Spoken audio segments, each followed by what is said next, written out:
तो hello guys, कैसे हो आप सब। उम्मीद करता हूँ बहुत अच्छे होगे और अपनी स्टडी को बहुत अच्छे से कंटिन्यू कर रहे होगे। गाइज, स्वागत है आप सभी लोगों का आज की लाइव क्लास में। Good evening to all of you. Guys, जो हमने कल क्लास की हुई थी मौर्योत्तर काल और गुप्त वंश के बारे में, आज के जो सारे क्वेश्चन है मैं वहीं से पूछ रहा हूँ आपसे। आज के टॉप 10 क्वेश्चन की हम प्रैक्टिस करेंगे और पहले क्वेश्चन के साथ में आज की हम लाइव क्लास को स्टार्ट करें इसके पहले सभी लोगों का welcome. Good evening to all of you. और जो आज की हमारी लाइव क्लास पूरी की पूरी होने वाली है, जिस पर हम गुप्त वंश और मौर्योत्तर काल के बारे में चर्चा करेंगे। क्वेश्चन नंबर आपको हमेशा की तरह मेंशन करना है। इसके बाद में आपको ए, बी, सी या फिर डी ऑप्शन टाइप करना है। मैं हर क्वेश्चन पढ़ने के बाद में आपको 10 सेकंड का टाइम दूंगा, आपको तभी आंसर टाइप करने होते हैं। पहला क्वेश्चन है कि शुंग वंश का पहला ब्राह्मण शासक कौन था। तो जो हमारा शुंग वंश है, इसका पहला ब्राह्मण शासक कौन था, हमें ये बताना है। ऑप्शन ए है वासुदेव, ऑप्शन बी है पुष्यमित्र शुंग, ऑप्शन सी है सिमुक, ऑप्शन डी है सुशर्मा। तो वासुदेव, पुष्यमित्र, सिमुक या फिर सुशर्मा, शुंग वंश का पहला ब्राह्मण शासक कौन था। पहले क्वेश्चन का आंसर क्या है ये आप लोग बता दीजिए टाइप करके। एक लिख करके ए टाइप कर दीजिए वासुदेव कहने के लिए, बी टाइप कर दीजिए पुष्यमित्र कहने के लिए, सी टाइप कर दीजिए सिमुक कहने के लिए और डी टाइप कर दीजिए सुशर्मा कहने के लिए।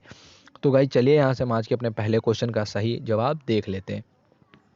तो जो हमारा पहला क्वेश्चन था कि शुंग वंश का पहला ब्राह्मण शासक कौन था।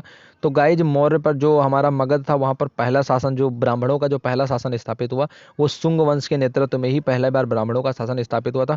और जो पुष्यमित्र शुंग था, ये क्या था, ये प्रथम ब्राह्मण शासक था शुंग वंश का। इसके बाद आगे बढ़ते हैं आज के हम दूसरे क्वेश्चन की तरफ। दूसरा क्वेश्चन हमारा है कि पहला जो यूनानी शासक था मिनेंडर, इसके संबंध में कौन सा कथन है जो सही है। जो मिनेंडर है इसके बारे में कौन सा कथन सही है। ऑप्शन ए है कि ये कर्दमक वंश का संस्थापक था। ऑप्शन बी है कि इसने चांदी के सिक्कों को जारी किया। ऑप्शन सी है कि इसने भारत आकर के बौद्ध धर्म ग्रहण कर लिया। ऑप्शन डी है इसने महाक्षत्रप की उपाधि धारण की। तो पहला यूनानी शासक जो मिनांडर है, इसके बारे में कौन सा कथन है जो सही है। कर्म जो ये कर्दमक वंश का जो संस्थापक था, चांदी के सिक्के इसने जारी किए थे, भारत आकर के इसने बौद्ध धर्म ग्रहण कर लिया था, या फिर ये महाक्षत्रप की उपाधि धारण करता था। तो दो लिख करके फिर ए, बी, सी और डी टाइप करके मुझे बताइए कि हमारे आज के सेकंड क्वेश्चन का सही जवाब क्या है। पहला यूनानी शासक मिनेंडर, इसके संबंध में कौन सा कथन है जो ठीक है। जो कर्दमक वंश है ये इसका संस्थापक था, चांदी के सिक्के जारी किए थे इसने, ये था, भारत आकर के इसने बौद्ध धर्म ग्रहण किया हुआ था, ये था, या फिर इसने महाक्षत्रप की उपाधि धारण की हुई थी, ये था। तो इसमें कौन सा ऑप्शन है जो सही है, दो लिख करके फिर ए, बी, सी और डी टाइप करके मुझे इसका जवाब दे दीजिए। तो चलिए गाइज, यहाँ से हम आज के अपने दूसरे क्वेश्चन का सही जवाब देख लेते हैं। तो जो पहला यूनानी शासक था मिनेंडर, ये जो था इसने भारत आकर के क्या किया था, बौद्ध धर्म ग्रहण कर लिया था। तो B is the right answer. पहला यूनानी शासक मिनेंडर, इसके संबंध में ये कथन सही है कि इसने भारत आकर के क्या किया था, बौद्ध धर्म ग्रहण कर लिया था। तो सी, सॉरी, बी यहाँ पर मैंने लिख दिया, C is the right answer. Bharat आकर के इसने क्या किया हुआ था, बौद्ध धर्म ग्रहण कर लिया था। बढ़ते हैं यहाँ से आज के हम अपने तीसरे क्वेश्चन की तरफ, देख लेते हैं हमारा तीसरा क्वेश्चन क्या है। आपको बताना है जो कंड वंश था, इस कंड वंश का अंतिम संस्था जो शासक था वो कौन था। ऑप्शन ए सुशर्मा था, ऑप्शन बी है वासुदेव था, ऑप्शन सी है सिमुक था और ऑप्शन डी है पुष्यमित्र था। तो तीन लिख करके फिर ए, बी, सी और डी टाइप करके मुझे बताइए कि जो कंड वंश था, इस कंड वंश का अंतिम शासक कौन था। वो सुशर्मा था, वासुदेव था, सिमुक था या फिर पुष्यमित्र था। तीन लिख करके ए, बी, सी और डी टाइप करके मुझे बताइए कि सुशर्मा, वासुदेव, सिमुक या फिर पुष्यमित्र, कंड वंश का जो अंतिम शासक था वो कौन था। सुशर्मा था, वासुदेव था, सिमुक था या फिर पुष्यमित्र शुंग था। तो गाइस, जो हमारा आज का तीसरा क्वेश्चन था, इसका सही जवाब है ऑप्शन ए सुशर्मा। कंड वंश का अंतिम संस्थापक कौन था, वो था सुशर्मा। तो तीसरे प्रश्न का सही जवाब है ऑप्शन ए सुशर्मा। सुशर्मा कंड वंश का अंतिम शासक था। बढ़ते हैं यहाँ से गाइज, आज के हम अपने चौथे क्वेश्चन की तरफ, देख लेते हैं हमारा चौथा सवाल क्या है। चौथा सवाल है कि जो प्रोटीन है, इस प्रोटीन यानी कि प्रोटीन का मतलब होता है घटिया चांदी। क्या मतलब होता है प्रोटीन का, घटिया चांदी मतलब होता है। आपको बताना कि प्रोटीन के सिक्के जो है, ये घटिया चांदी के सिक्के जारी किसके द्वारा किए गए। ऑप्शन ए है शुंग वंश के द्वारा, ऑप्शन बी है कुषाण वंश के द्वारा, ऑप्शन सी है कंड वंश के द्वारा, ऑप्शन डी है सातवाहन वंश के द्वारा। तो प्रोटीन के सिक्के किसके द्वारा जारी किए गए, शुंग वंश, कुषाण वंश, कंड वंश या फिर सातवाहन वंश, घटिया चांदी के सिक्के। फटाफट मुझे बता दीजिए। चार लिख करके ए टाइप कर दीजिए शुंग वंश के लिए, चार लिख करके बी टाइप कर दीजिए कुषाण वंश के लिए, सी टाइप कर दीजिए कंड वंश के लिए और डी टाइप कर दीजिए सातवाहन वंश के लिए। तो चार लिख करके ए, बी, सी और डी टाइप करके मुझे बताइए कि जो प्रोटीन के सिक्के हैं ये किसके द्वारा जारी किए गए थे। तो चलिए गाइस, यहाँ से आज के हम अपने चौथे क्वेश्चन का सही जवाब देख लेते हैं। चौथा क्वेश्चन था कि प्रोटीन के सिक्के जारी किसके द्वारा किए गए थे। तो जो चौथा क्वेश्चन था हमारा कि प्रोटीन के सिक्के किसके द्वारा जारी किए गए थे, इसका सही जवाब है सातवाहन वंश के द्वारा। सातवाहन वंश के द्वारा क्या किया गया था, प्रोटीन के सिक्के जारी किए गए थे। और प्रोटीन का तात्पर्य होता है घटिया चांदी के सिक्के। तो चलिए यहाँ से हम अपने क्वेश्चन का रिवीजन कर लेते हैं। शुंग वंश का पहला जो ब्राह्मण शासक था वो कौन था, वो था पुष्यमित्र शुंग। पहला यूनानी शासक मिनेंडर, इसने भारत आकर के बौद्ध धर्म ग्रहण कर लिया था। कंड वंश का अंतिम संस्थापक था, शासक था कौन था, वो था हमारा सुशर्मा। और प्रोटीन के सिक्के सिक्के जारी किए गए थे सातवाहन वंश के द्वारा। 5वें क्वेश्चन की तरफ यहाँ से हम बढ़ते हैं। अच्छा बताइए, जो महर्षि पतंजलि हैं इनके द्वारा रचित ग्रंथ का नाम क्या है? ऑप्शन ए है महा, ऑप्शन जो बी है, ऑप्शन जो बी है वो है मिलिंद पन्नु, ऑप्शन सी है मनुस्मृति और ऑप्शन डी है इनमें से कोई नहीं। तो जो महर्षि पतंजलि हैं इनके द्वारा जो रचित ग्रंथ है इसका नाम क्या है? 5 लिख करके ए टाइप कर दीजिए महाभाष्य के लिए, बी टाइप कर दीजिए मिलिंद पन्नु के लिए, सी टाइप कर दीजिए मनुस्मृति के लिए और डी टाइप कर दीजिए इनमें से कोई नहीं कहने के लिए जो महर्षि पतंजलि है इन्होंने कौन सा ग्रंथ लिखा हुआ है। तो सभी लोगों को जवाब 5वें सवाल का पता है। पांचवें सवाल का सही जवाब है ऑप्शन है महाभाष्य। जो महर्षि पतंजलि हैं इनके द्वारा जो रचित ग्रंथ है इसका नाम है महाभाष्य। यहाँ से हम बढ़ते हैं आज के अपने छठे सवाल की तरफ। छठा सवाल ये है हमारा कि लेखा युक्त सिक्के कब प्राप्त होते हैं? जो लेख युक्त सिक्के हैं वो कब प्राप्त होते हैं? ऑप्शन ए है उत्तर वैदिक काल में, ऑप्शन बी है गुप्त काल में, ऑप्शन सी है मौर्योत्तर काल में और ऑप्शन डी है इनमें से कोई नहीं। तो जो लेख युक्त सिक्के हैं ये हमें कब प्राप्त होना स्टार्ट हो जाते हैं? उत्तर वैदिक काल में, गुप्त काल में, मौर्योत्तर काल में या फिर इनमें से कोई नहीं।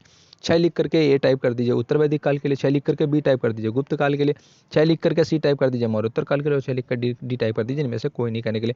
लेख युक्त सिक्के जो है ये हमें कब प्राप्त होते हैं? उत्तर वैदिक काल, गुप्त काल, मौर्योत्तर काल, इनमें से कोई नहीं। तो चलिएगा यहाँ से हम अपने छठे प्रश्न का सही जवाब देख लेते हैं। लेखायुक्त सिक्के हमें प्राप्त होते हैं मौर्योत्तर काल में। मौर्योत्तर काल में क्या होता है, हमें लेखायुक्त सिक्के प्राप्त होने शुरू हो जाते हैं। मैंने आपको पहले ही पढ़ाया हुआ था कि पहले आता है हर्यक वंश, फिर आता है शिशुनाग वंश, इसके बाद में आता है नंद वंश। तो इसके बाद में मौर्योत्तर काल की जब शुरुआत होती है तो लेखायुक्त सिक्के यहाँ पर प्राप्त होने लगते हैं। अच्छा अब बताइए, अब यहाँ से हमारे 7वें सवाल का जवाब दे दीजिए। सातवाहन वंश काल में राजा हाल के विषय में कौन सा कथन है जो सही? सातवाहन वंश के एक राजा थे हाल, ठीक है। सातवाहन वंश के समय में एक राजा कौन थे? वो थे हाल। आप बताइए हाल के बारे में इसमें से कौन सा कथन है जो सही है? ऑप्शन ए ये सातवाहन वंश के संस्थापक थे, ऑप्शन बी ये गाथा सप्तशती नामक ग्रंथ इन्होंने लिखा है, ऑप्शन सी है इनके काल में स्थानीय राजवंशों का उदय हुआ, ऑप्शन डी है कि इनके काल में क्या हुई थी? मनुस्मृति की रचना हुई थी। तो मुझे फटाफट बता दीजिए कि जो सातवाहन वंश है इसमें क्या हुआ था कि जो राजा हाल के संबंध में कौन सा कथन सही है? सातवाहन वंश के संस्थापक थे ये कथन सही है, गाथा सप्तशती की रचना की थी ये कथन सही है, इनके काल में स्थानीय राजवंशों का उदय हुआ ये कथन सही है, या फिर मनुस्मृति की रचना की गई ये कथन सही है। सातवाहन वंश के काल के राजा हाल के संबंध में कौन सा कथन है जो सही है? तो चलिएगा यहाँ से हम आज के अपने 7वें सवाल का सही जवाब देख लेते हैं। तो जो गाथा सप्तशती है इसकी रचना किसने की थी? इसकी रचना की थी राजा हाल ने, इसलिए जो ऑप्शन बी है ये हो जाएगा सही जवाब। राजा हाल ने, सातवाहन वंश के राजा हाल ने गाथा सप्तशती नामक ग्रंथ की रचना की हुई है। अब बढ़ते हैं यहाँ से हम आज के अपने 8वें प्रश्न की तरफ। आपको बताना है कि जो हमारा मनुस्मृति है, मनुस्मृति की रचना कौन से काल में हुई थी? इंपॉर्टेंट क्वेश्चन है। ऑप्शन ए शुंग वंश, ऑप्शन बी है कंड वंश, ऑप्शन सी है सातवाहन वंश, ऑप्शन डी है गुप्त वंश। तो 8 लिख करके ABCD टाइप करके मुझे बताइए कि जो मनुस्मृति नामक ग्रंथ है इसकी रचना किस काल में हुई थी? ऑप्शन ए है शुंग वंश के समय में, ऑप्शन बी है कंड वंश के समय में, ऑप्शन सी है सातवाहन वंश के समय में और ऑप्शन डी है गुप्त वंश के समय में। मनुस्मृति की रचना किस काल में हुई थी? शुंग वंश, कंड वंश, सातवाहन वंश या फिर गुप्त वंश। तो चलिए गाइस यहाँ से हम आज के अपने 8वें सवाल का भी सही जवाब देख लेते हैं। तो जो मनुस्मृति है इसकी रचना हमारी हुई थी शुंग वंश के समय में। तो शुंग वंश के समकाल में क्या हुई थी? मनुस्मृति की रचना हुई थी। ऑप्शन ए है 8वें क्वेश्चन का सही जवाब, मनुस्मृति की रचना हुई थी शुंग वंश के समय में। यहाँ से बढ़ते हैं आज के हम अपने 9वें क्वेश्चन की तरफ। आपको बताना है कि जो हिंदू कुश पर्वत है ये है कौन से कंट्री में? ऑप्शन ए भारत में, ऑप्शन बी नेपाल में, ऑप्शन सी बांग्लादेश में, फिर ऑप्शन डी पाकिस्तान में। तो जो हिंदू कुश का पर्वत है ये कहाँ पर है आपको ये बताना है। ऑप्शन ए है भारत, ऑप्शन बी है नेपाल, ऑप्शन सी है बांग्लादेश, ऑप्शन डी है पाकिस्तान। तो जो हिंदू कुश पर्वत है ये कहाँ पर है? भारत, नेपाल, बांग्लादेश या फिर पाकिस्तान? फटाफट 9 लिख करके ABCD टाइप करके मुझे बताइए कि हिंदू कुश पर्वत कहाँ पर है? भारत, नेपाल, पाकिस्तान या फिर बांग्लादेश? तो चलिएगा यहाँ से हम आज के अपने 9वें क्वेश्चन का सही जवाब देख लेते हैं। इसका सही जवाब है ऑप्शन डी पाकिस्तान। जो हिंदू कुश पर्वत है वो है हमारा पाकिस्तान में। 9वें क्वेश्चन का सही जवाब है पाकिस्तान। चलिए यहाँ से एक बार फिर से रिवीजन हम कर लेते हैं अपने क्वेश्चंस का। तो जो हमारा पहला क्वेश्चन था शुंग वंश का पहला ब्राह्मण शासक, इसका सही जवाब था पुष्यमित्र। पहला यूनानी शासक मिनेंडर, इसके संबंध में सही था किसने भारत आकर के बौद्ध धर्म ग्रहण कर लिया था। कंड वंश का अंतिम शासक था सुशर्मा। 14 के सिक्के जारी किए गए थे सातवाहन वंश के द्वारा। महर्षि पतंजलि का रचित ग्रंथ है महाभाष्य। लेखायुक्त सिक्के प्राप्त होते हैं मौर्योत्तर काल में। सातवाहन वंश के राजा का हाल के संबंध में गाथा सप्तशती की रचना और मनुस्मृति की रचना हुई है शुंग वंश में। यहाँ से देख लेते हैं आज का। और हिंदू कुश का जो पर्वत था ये था हमारा पाकिस्तान में। अब आज का यहाँ से हमारा जो अंतिम क्वेश्चन है ये हमारा क्वेश्चन है 10वां। तो आपको बताना है कि इसमें से कौन सा वंश था जो मात्र सत्तात्मक था। ऑप्शन ए शुंग वंश, ऑप्शन बी यहाँ सातवाहन वंश, ऑप्शन सी कंडो वंश या फिर ऑप्शन डी इनमें से कोई नहीं। तो इसमें से कौन सा वंश था जो मात्र सत्तात्मक सत्तात्मक था? ऑप्शन ए टाइप कर दीजिए शुंग वंश कहने के लिए, ऑप्शन बी टाइप कर दीजिए सातवाहन वंश कहने के लिए, ऑप्शन सी टाइप कर दीजिए कंड वंश कहने के लिए, और ऑप्शन डी टाइप कर दीजिए इनमें से कोई नहीं। तो आज की लाइव क्लास से आप सभी लोग जुड़े, इसके लिए आप सभी लोगों का बहुत बहुत आभार और धन्यवाद।